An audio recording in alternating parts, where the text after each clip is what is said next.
Bonjour et bienvenue dans ce premier point d'actu bio au vignoble 2023. Nous sommes le jeudi 25 mai et il fait un grand soleil. Après un printemps pluvieux et frais, on a pu troquer le parapluie contre les lunettes de soleil depuis quelques temps. La pousse a donc repris de façon active et les chardonnays sont autour de 8 feuilles étalées et les cépages noirs ont 1 à 2 feuilles de moins actuellement. Les pluies de début mai ont entraîné des contaminations de mildiou qui sont sorties courant cette semaine, c'est encore en cours actuellement.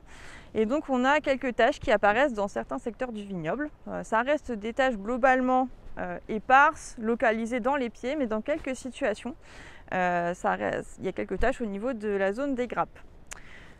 En bio, ça reste majoritairement quand même des taches éparses qui ont été trouvées, donc rien d'inquiétant, notamment avec ce grand soleil qui n'est pas très favorable au développement du mildiou.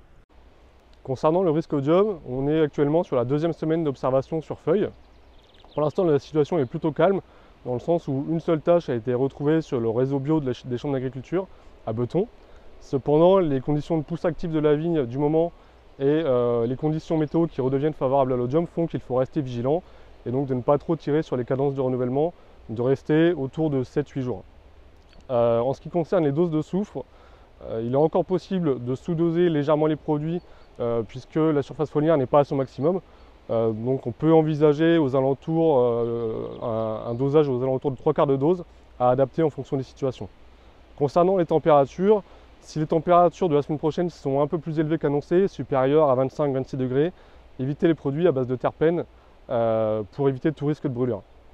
Pour ceux qui utilisent des extraits végétaux, en ce moment il est possible d'appliquer la tisane d'osier, notamment pour la stimulation des défenses naturelles, qu'on peut alterner avec de la reine des prés qui a à peu près les mêmes propriétés. Mais aussi de la tisane d'Achillée millefeuille quand il commence à faire un petit peu chaud, avec les composés soufrés qu'il y a dedans, ça peut être un bon complément pour la partie anti-oïdium également. Concernant l'entretien du sol, les 15 jours de beau temps qu'on a en ce moment devraient permettre de rattraper les situations souvent compliquées qu'on a depuis le début de saison dues au mois de mars et avril très pluvieux.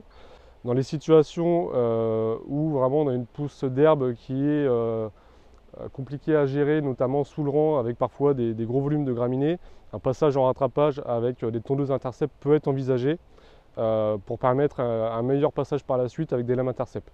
Attention cependant à avoir le bon réglage avec ces outils pour ne pas faire trop de casse dans cette période de fort développement de la vigne. Si un temps sec persiste, au-delà des 10 jours qui arrivent et pendant la fleur, ne pas hésiter à réduire voire supprimer les bandes d'herbe pour éviter toute concurrence hydroazotée avec la vigne au moment de la fleur. Attention toutefois à conserver les rangs de passage de traitement pour garder de la portance en cas d'orage ou de période un peu plus pluvieuse qui pourrait arriver. Merci d'avoir regardé cette Actu Bio et on vous dit à bientôt pour une prochaine vidéo.